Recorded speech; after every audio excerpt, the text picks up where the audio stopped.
ਜਦੋਂ ਉਸ ਗੁਰੂ ਘਰ ਇਹੋ ਜਿਹੇ ਸਿੱਖਾਂ ਦੇ ਆਪਸੀ ਮਤਭੇਦ ਸਾਹਮਣੇ ਆਉਂਦੇ ਆ ਤੇ ਇਹ ਇੱਕ ਵਾਕਿਆ ਦੁੱਖ ਵਾਲੀ ਗੱਲ ਹੈ।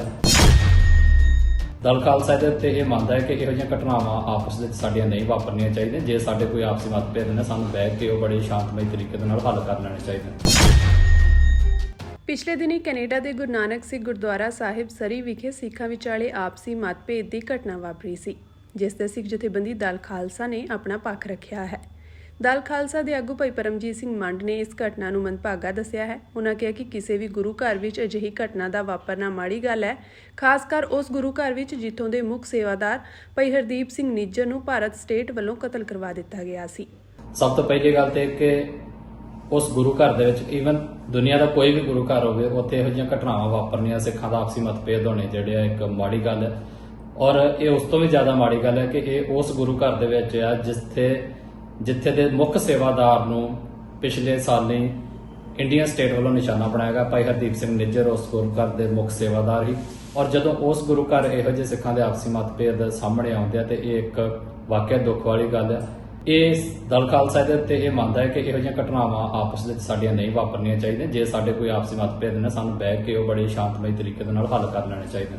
ਉਹਨਾਂ ਕਿਹਾ ਕਿ ਇਸ ਘਟਨਾ ਨਾਲ ਦਲ ਖਾਲਸਾ ਦਾ ਨਾਂ ਜੋੜਿਆ ਜਾ ਰਿਹਾ ਹੈ, ਪਰ ਅਸੀਂ ਸਪਸ਼ਟ ਕਰ ਦੇਣਾ ਚਾਹੁੰਦੇ ਹਾਂ ਕਿ ਦਲ ਖਾਲਸਾ ਨੇ ਨਾ ਅੱਜ ਦੇ ਸਮੇਂ ਅਤੇ ਨਾ ਹੀ ਇਤਿਹਾਸ ਵਿੱਚ ਅਜਿਹੀ ਕਿਸੇ ਘਟਨਾ ਨੂੰ ਹੁੰਗਾਰਾ ਦਿੱਤਾ ਹੈ।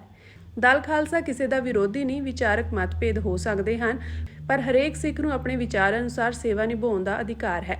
ਅਸੀਂ ਚਾਹੁੰਦੇ ਹਾਂ ਕਿ ਅਸੀਂ ਸਾਰੇ ਇਕੱਠੇ ਹੋ ਕੇ ਸੰਘਰਸ਼ ਕਰੀਏ ਤੇ ਅਜਿਹੀਆਂ ਘਟਨਾਵਾਂ ਤੋਂ ਪੈਦਾ ਹੋਏ ਮਤਭੇਦਾਂ ਨੂੰ ਦੂਰ ਕਰਨ ਦਾ ਯਤਨ ਕਰੀਏ।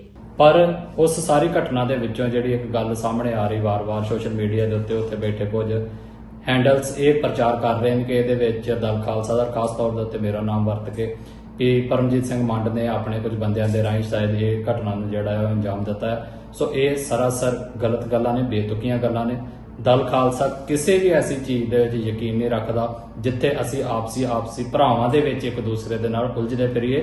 ਸਾਡੇ ਡਿਫਰੈਂਸਿਸ ਹੋਣਾ ਇੱਕ ਵੱਖਰੀ ਗੱਲ ਹੈ, ਸਾਨੂੰ ਸਾਰੀਆਂ ਚੀਜ਼ਾਂ ਇੱਕ ਪਾਸੇ ਰੱਖ ਕੇ ਆਪਣੇ ਦੁਸ਼ਮਣ ਦੇ ਖਿਲਾਫ ਸਾਂਝਾ ਸੰਘਰਸ਼ ਕਰਨ ਦੇ ਲਈ ਅੱਗੇ ਵਧਣਾ ਚਾਹੀਦਾ।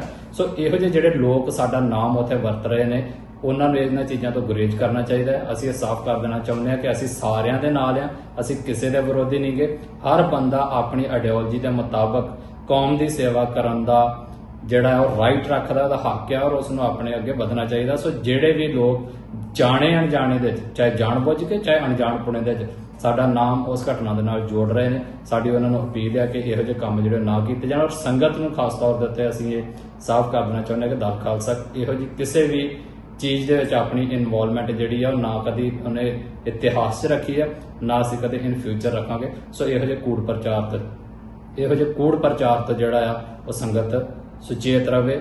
ਸੋ ਅਸੀਂ ਆਸ ਕਰਦੇ ਹਾਂ ਕਿ ਆਉਣ ਵਾਲੇ ਦਿਨਾਂ ਦੇ ਵਿੱਚ ਇਸ ਆਪਸੀ ਮਤਭੇਦ ਨੂੰ ਮਿਟਾ ਕੇ ਉੱਥੇ ਦੀ ਸੰਗਤ ਇੱਕ ਸਾਂਝੇ ਫਰੰਟ ਦੇ ਉੱਤੇ ਇਕੱਠੇ ਹੋ ਕੇ ਉਸ ਗੁਰੂ ਘਰ ਦੀ ਸੇਵਾ ਸੰਭਾਲ ਜਿਹੜੀ ਆ ਉਹ ਕਰੇਗੀ ਔਰ ਆਪਣੇ ਸੰਘਰਸ਼ ਦੇ ਵਿੱਚ ਯੋਗਦਾਨ ਪਾਵੇਗੀ।